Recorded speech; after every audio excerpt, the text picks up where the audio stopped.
Então, assim, vamos começar, então, falando agora dos sistemas de RH. O sistema de RH, né, tem uma integração muito forte com o sistema financeiro, que a gente falou, né, na semana passada.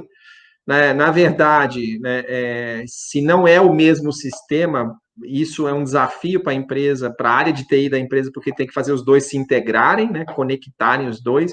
Conectar sistemas é complexo, não só pela conexão, mas pelo fato de que cada vez que um desses sistemas muda de versão, toda a sua conexão vai abaixo e você tem que fazer de novo. Né? É por isso que, né, o ideal da boa parte das empresas hoje está tudo num único pacote, né, que é o que a gente chama de ERP. Tá? Porque senão realmente tem que fazer essas coisas se integrarem. O básico de um sistema de RH é a parte de cadastral e folha. Né? Então, o que tem aí no cadastral? Né? Quando você cadastra um novo funcionário, né, que ele passa a fazer parte do corpo de funcionários da empresa, né, quando você cadastra certos dados que são importantes aí, como, né, os dependentes do funcionário, né, as pessoas que estão na família dele, porque isso é importantíssimo, inclusive, para calcular a folha, né, existem impostos que dependem de funcionário, né, dos dependentes, né, então a empresa tem que, né, calcular as deduções de impostos, enfim, né, tudo isso depende a empresa ter cadastrado corretamente a família do funcionário. Tá? E esses dados aqui são usados, inclusive, para calcular salários e benefícios, etc. Tá? Então, o básico do básico é, eu cadastrei meu funcionário e esse funcionário vai receber um salário, tem que estar cadastrado, óbvio, o salário do funcionário, né? E uma vez por mês a gente roda a folha, que ele vai pegar funcionário por funcionário, pegar o salário, verificar o mês, né, para ver se tem alguma diferenciação, verificar se o funcionário trabalhou todos os dias, né, se não vai ter um desconto por falta, ou se não vai ter um a mais por hora extra. Então, isso significa que nesse sistema também tem que estar cadastrado todas as políticas de hora extra, todas as políticas de desconto por falta, né? Então, esse sistema tem que ser bastante elaborado só para a questão de salário. Só estou falando de salário ainda, né? Mas quantas horas extras foram feitas, né? O que eu considero hora extra que eu não considero, né? Se teve falta, se eu desconto, se eu não desconto, né? E tudo isso para chegar no fim do mês, rodar e falar, tem que pagar isso. Esse pagar isso, né, na 99% das vezes, significa gerar um arquivo que é encaminhado para o banco, né, que ele já faz transferências automáticas para os funcionários, salvo empresa muito pequena, né, que gera um relatório e a pessoa paga na mão. Né, mas, de um modo geral, também tem que ter uma integração direta com o banco. Né? Então, os bancos oferecem lá o sistema de folha, o teu sistema tem que mandar no formato que o banco aceita, para o banco providenciar os pagamentos correspondentes das contas da empresa para a conta dos funcionários. Isso significa também que tem que ter cadastrado nesse sistema, né, a conta dos funcionários. Né? Então, vocês vão vendo que, assim, mesmo o mais básico, que é a folha, já não é trivial. Né? A legislação brasileira é extremamente complexa. Né? Então, tem muitas e muitas regras. Então, por exemplo, férias você pode tirar só após elas estarem vencidas e por até 12 meses. Então, se você teve 11 meses de trabalho e a sua empresa quer dar férias, a princípio não pode, porque você tem que ter completado os 12 meses para ter direito a essas férias.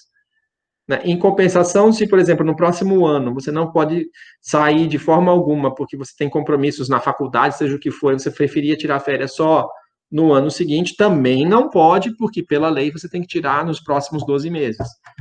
Ah, mas Marcos, eu conheço um caso que aconteceu assim, assado. Bom, esses casos que acontecem assim, assados, estão à margem da lei. A lei é essa, né?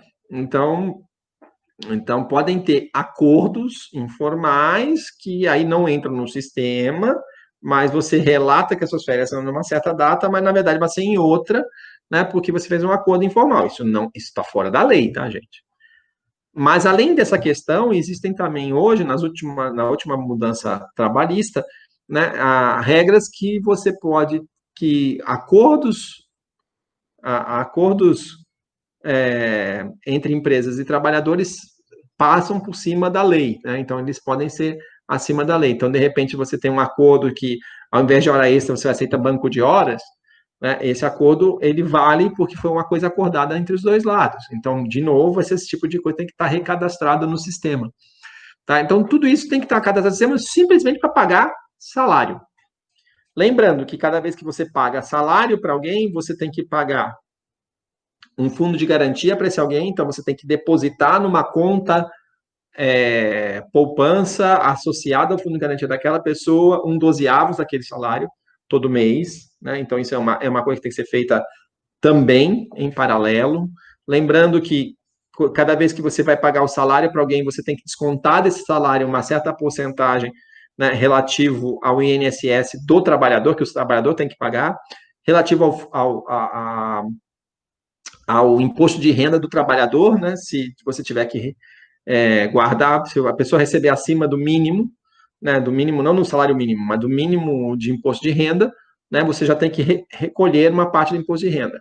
Então, na hora que você calcular, se funcionar, tem 5 mil, tá? Nesses 5 mil, eu vou recolher aqui 8%, se eu não me engano, é 12% desse salário, ou seja, de 5 mil, né? 12% de R$ 600 para o INSS que o trabalhador tem que pagar. Então, ele, em vez de ganhar 5 mil, ele vai ganhar 4.400. E esses R$ 600 eu vou transferir para o INSS. Ah, eu tenho que descontar quanto que é o imposto de renda retido na fonte desse salário, que depende da quantidade de beneficiários, depende de outras coisas, né? Então, digamos lá que é, sei lá, R$ 300, então eu retiro 300. Então, o funcionário, ao invés de receber 4.400, vai receber 4.100, e esses R$ 900 que eu recolhi, eu tenho que imediatamente transferir, né, para o INSS, né, e para a Receita Federal, né, como pagamentos, como recolhimentos feitos do salário do funcionário e repassados para esses órgãos do governo. Se eu retirar do funcionário e não pagar, tá, isso aqui é apropriação indébita, é crime, tá, porque esse dinheiro não é seu, você tirou do salário do funcionário para pagar o governo. Então, se o sistema, por algum problema, der um bug e não fizer esse pagamento, a pessoa pode ser presa por isso. Tá? Alguém da empresa pode ser preso por isso. Além dessa parte que você retira do funcionário para pagar o governo, você tem a parte que você tem que pagar. Então, você retira 12% do salário do funcionário para pagar o INSS, que é a parte dele, e mais 8% é a sua parte desse salário que você tem que pagar, do INSS que você tem que pagar também. Então, você vai pagar 12 dele, 8 seu, 20% no total para o governo. Isso tem que ser pago, né, concomitantemente ao pagamento dos salários. Tá? Então, tudo isso, né, tem que estar dentro do... Só estou falando da folha, só estou falando da questão jurídica e legal.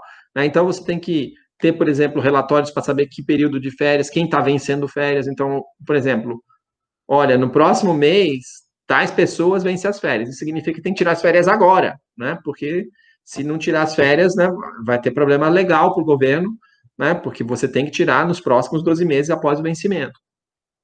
Férias você pode tirar 30 dias, ou você pode tirar 10 e 20 dias. Agora está um pouco mais flexível, mas antigamente era assim. Ou você podia tirar 30, ou você podia tirar 10 e 20, ou você podia tirar 10 e 10 e vender 10 para o governo, para o patrão. Então, o que significa isso? Né? Em vez de você tirar 30 dias, você tira 20 e um terço aqui das suas férias, ao invés de você tirar como descanso, você recebe as férias e recebe o salário para trabalhar naqueles 10 dias. Né? Então, você recebe aí em dobro, né? Recebe como férias, mas recebe o salário também, e aí você trabalha 10 dias a mais. Normalmente, pessoas mais simples, né, que precisam de dinheiro, preferem vender as férias do que tirar as férias. Tá? E essa política tem que estar cadastrada e muito bem documentada dentro do sistema, né, para que não tenha nenhum questionamento legal aí de que a empresa não está fazendo as regras devidas, né, com a Justiça do Trabalho. Tudo isso aí tem que estar controlado no sistema. Quando a pessoa for demitida, né, o sistema tem que automaticamente calcular o saldo do fundo de garantia, colocar 40% para pagar os 40% correspondente, né, de multa por a pessoa ter sido demitida sem justa causa, quando é sem justa causa. Tá? Todo esse tipo de coisa é folha. Mas, além da folha básica, né, você tem as outras coisas complementares que um sistema de RH tem que ter. Né? Então, por exemplo, a gente estava, né, falando dos benefícios. Né? O Brasil, nesse ponto, é um país bastante complexo. Né? Por exemplo, num país da Europa, normalmente as pessoas recebem salário e salário. Né? Por quê? Porque educação, né, a educação pública é suficiente. Saúde, a saúde pública é suficiente. Então, as empresas não tendem a pagar planos de saúde, as empresas não tendem a pagar educação, né, pagam um salário, porque as outras coisas se imagina que o governo dá. Transporte, a mesma coisa, né? Se imagina que o serviço de transporte é dado pelo governo em tal qualidade que as empresas não precisam bancar isso. No Brasil, nenhuma empresa minimamente decente, né, tem funcionários sem pagar vale transporte, né, e um plano de saúde mínimo, né, porque não dá para confiar no plano de saúde público, né, e se a pessoa tiver que pagar o transporte público é tão caro, né, que a pessoa não consegue se sustentar. Então a empresa precisa bancar o transporte dela ou oferecer um transporte próprio para ela.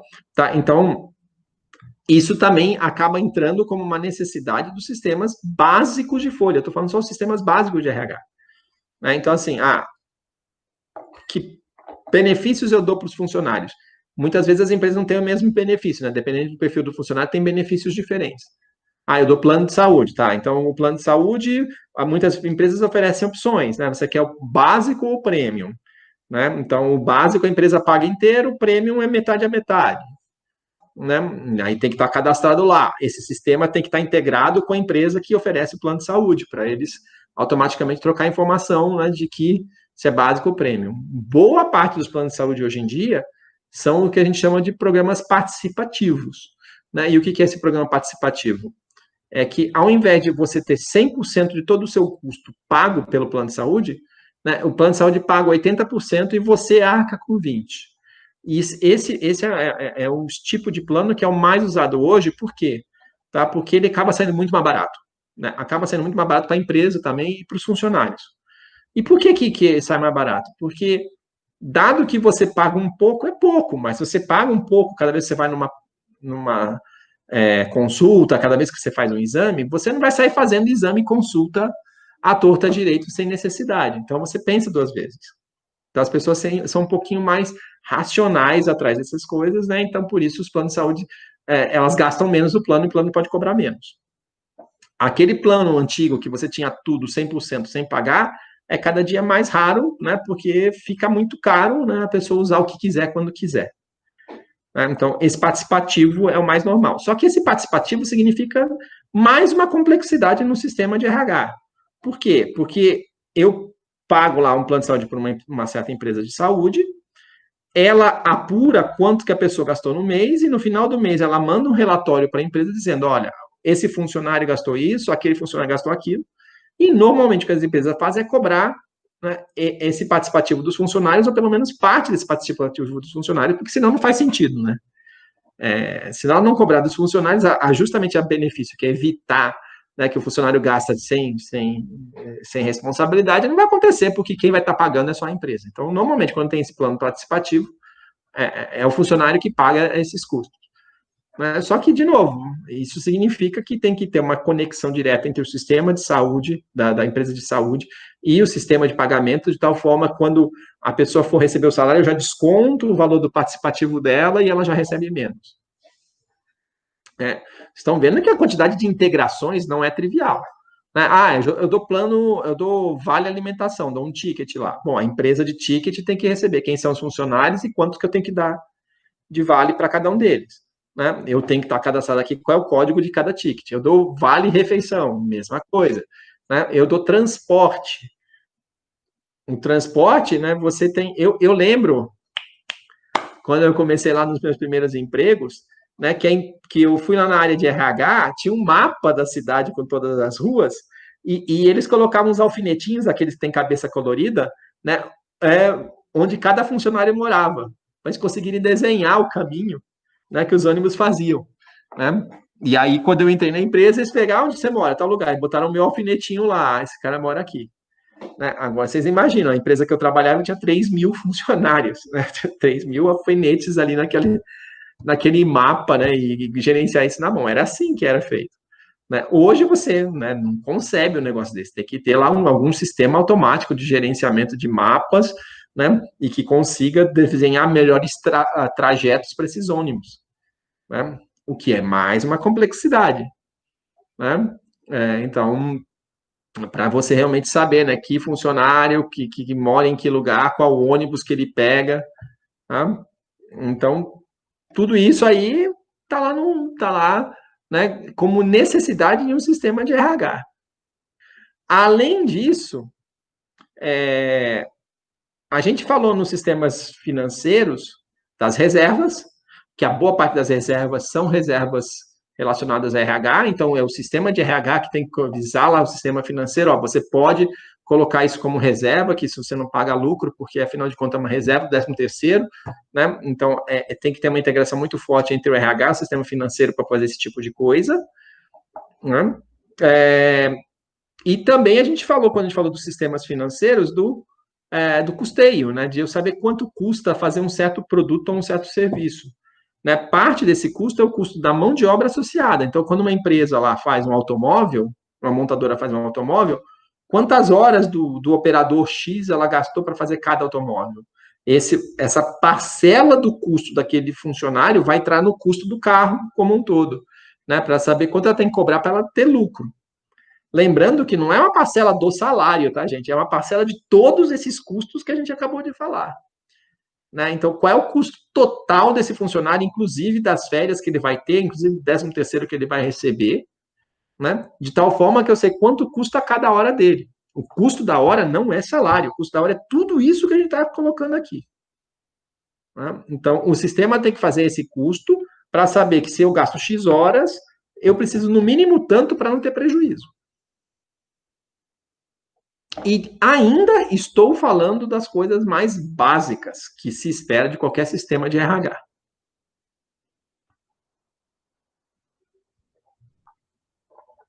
No entanto, a cada dia mais, as empresas precisam mais do que isso.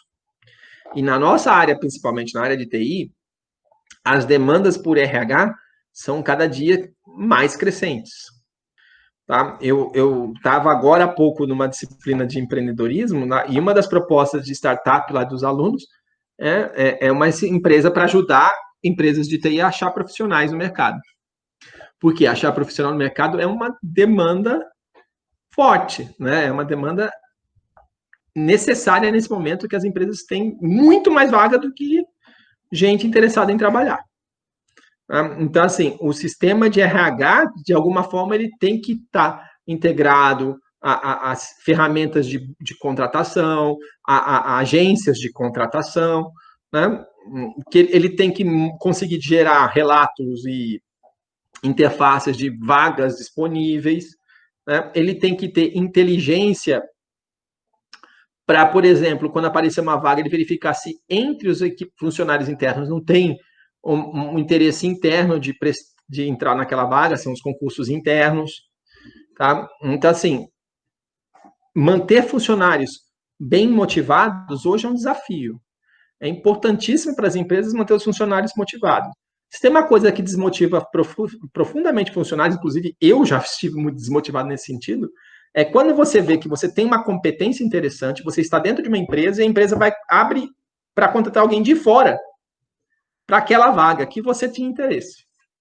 Né? Então, assim, a empresa tem que tomar um cuidado enorme com isso, no sentido de, poxa, se eu tenho uma vaga, eu vou oferecer primeiro para dentro, para depois para fora. Primeiro dar oportunidade para os meus funcionários, depois para fora. Só que essa oferta para dentro, ela é super complexa, porque o Marcos pode querer ir para lá, mas o chefe do Marcos pode não querer liberar o Marcos. E aí você começa também numa discussão de aprovações, né? Se eu aprovo a transferência ou não. Né? Tudo isso tem que estar lá no sistema de RP, de RH.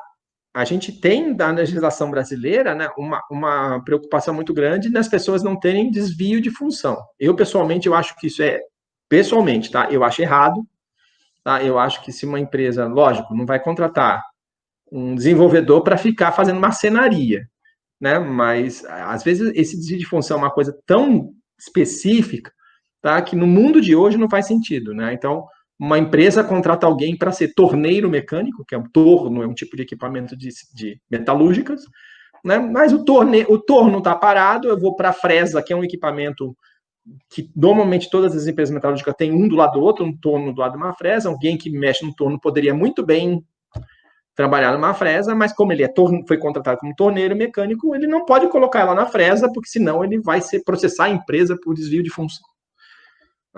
É meio insano isso, né? Porque, né? Então, assim, no final, o que a empresa faz? Né? Se ela não pode, o cara não pode fazer fresa, ele demite o cara, né? E contrata alguém que possa fazer. Né? Mas essa é a lei. Então a empresa tem que se proteger contra multas. Então ela precisa saber, esse cara está com que descrição de cargo e salário? A descrição é essa, então ele não pode ou pode fazer tal coisa. Ele só pode colocar as coisas que ele pode fazer. O sistema tem que controlar isso. O que ele pode e o que ele não pode fazer. Isso tem que estar documentado, né, de acordo com o contrato de trabalho que foi estabelecido com a pessoa. Né? Muito bem. Mas, além disso, existem as coisas que são mais modernas, que uns sistemas básicos não têm, e muitas vezes as empresas acabam contratando, tendo um ERP que faz todo o básico, que é isso, tudo que eu falei até agora, né, o RH básico, mas eles compram uma empresa, um aplicativo a mais, um sistema a mais, ou desenvolvem internamente. Eu conheço um veterano de vocês que trabalha no desenvolvimento interno de sistema, para ir além disso. O que é o ir além disso? Normalmente os sistemas básicos diz lá, o João é formado em sistemas de informação na Unicamp em 2021, tá? Isso tem no sistema. Agora, se o João trabalhou com C, Python, Full Stack, SQL, ou seja o que for, não está lá no sistema. O sistema não vai nesse nível de detalhe. Mas na hora que você precisa achar alguém na sua empresa com competência para atuar em uma certa atividade, né, se isso não tiver no sistema, às vezes é difícil. Você fala, não, mas o chefe sabe. Nem sempre, né, gente? Porque às vezes a pessoa, por exemplo, trabalhou isso em outra empresa e o chefe não sabe que ela trabalhou. Às vezes a empresa está desesperada porque precisa de alguém com experiência em, sei lá, AS400 e não tem ideia que alguém aqui no mercado da nossa equipe já trabalhou com AS400, porque não existe no banco de dados nada que fale isso e a pessoa nunca conversou sobre aquilo antes. Tá? Então, sistemas que conseguem mapear competências, experiências, às vezes não é competência técnica, às vezes é experiência. Esse cara aqui já trabalhou com sistemas bancários, esse cara aqui já trabalhou com sistemas administrativos, né? Enfim, né? Esse tipo de conhecimento é importantíssimo para a empresa saber, né, quem alocar, em que atividade, né, que vai ter melhor competência. Mais do que isso, não só o que a competência que a pessoa tem, mas que interesses a pessoa tem. Eu sou funcionário de uma certa empresa e falo, nossa, olha, eu sei que eu estou trabalhando como desenvolvedor, eu estou feliz, mas eu adoraria trabalhar como designer de interface. Né? Então, tem que ter algum lugar onde eu coloque esses meus interesses, para onde eu quero me desenvolver, tá? Porque se aparecer uma oportunidade nessa linha, a empresa oferece para mim primeiro, mantendo este funcionário motivado. Como eu falei, nada mais desmotivador quando você quer ir para uma outra área, você quer fazer uma coisa diferente, e a empresa contrata alguém de fora para fazer aquilo que alguém de dentro, que ela jura que gosta, que ela jura que valoriza, né? Não foi convidada a fazer. Então, essa gestão de competências, né, que vai muito além do cadastrinho básico da formação, do ano da formação da pessoa, e na área de TI é complexa, muito complexa, vocês sabem, né? Fala da linguagem, fala da arquitetura, fala do negócio, fala do tipo de ação, enfim, né? Do papel que a pessoa fez, né? Essa gestão de competências pode ajudar muito a empresa, né, a achar as pessoas certas para fazer as atividades necessárias. Né? Mais do que isso, né, ajudar a empresa a saber que formações que ela tem que dar para a equipe estar plenamente preparada para os desafios que vêm para frente. Então, mais uma gestão aí de que formações são necessárias. Né? Então, como é que eu ofereço, que tipo de treinamento tem que dar para cada um mapa, né, de que treinamento para quem, quando, né, investimentos necessários, planejamento de quais treinamentos vão ser dados quando, tudo isso está num bom sistema de RH. Como eu falei, essa segunda parte que eu estou falando aqui, muitos sistemas básicos não têm. Né? Mas se a empresa quer ser bem gerida e quer ter profissionais motivados, né, ela tem que oferecer isso. Né? Por fim, né, a gestão da avaliação, de acompanhamento e avaliação.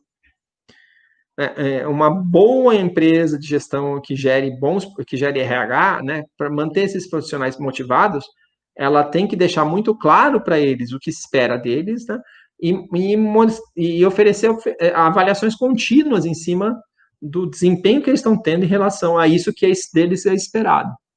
Tá? Então, eu estou numa empresa X, né, e nessa empresa o meu chefe vai chegar no começo do ano e falar, olha, eu espero que você no fim do ano tenha desenvolvido as competências em Python, em ETL, tá? E em sistemas para automação comercial, tá? E aí, ao longo do ano, meu chefe vai vindo conversar comigo e fala, e aí, já estudou alguma coisa, já experimentou alguma coisa, já aprendeu alguma coisa, e vai acompanhando isso. No final do ano, né, ele vai dar lá um ok ou não ok, se eu cumprir com aquelas metas, e se eu cumprir com aquelas metas, eu vou ganhar um prêmio associado a cumprir essas metas ou não, eu vou ser promovido ou não, de acordo com isso. Né? Esse sistema, né, é um sistema também que tem a ver com RH, que está lá no meio das coisas de RH, né, que é outro sistema que pode ser mais ou menos complexo. Tá? Num sistema que eu trabalhei, tá, a gente chegava no início do ano, o meu chefe definia comigo as minhas metas, ele usava a senha dele e eu usava a minha senha para validar que nós dois estávamos de acordo com aquelas metas. Né? E aí, ao longo do ano, eu poderia acompanhar como ele ia dando feedback, né? E ele ia marcando nas reuniões ali as coisas que ele ia percebendo. Né? Então, vocês estão vendo que, né, tudo, não existe módulo, né, que não possa ser muito complexo, né, se a gente quiser colocar mais e mais e mais coisas. Eu conheço pessoas que estão trabalhando hoje com analytics para RH, né? Então, como eu usar, né, fontes de dados, né, usando Big Data, sistemas aí inteligentes, né, para acompanhar meus profissionais e manter meus profissionais motivados. Principalmente na área de TI, onde a demanda por profissionais está extremamente competitiva, né, e faltam profissionais no mercado, né, perder um profissional é perder dinheiro, perder muito dinheiro. Tá? Então, conseguir monitorar como os funcionários estão, se eles estão motivados, se tem alguém que está dando algum indício que não está feliz e que vai sair, né, e conseguir atuar antes dessa pessoa sair, tem um retorno financeiro altíssimo. Tá? Mas implica em usar tecnologia de ponta, né, especificamente em cima dos dados dos profissionais.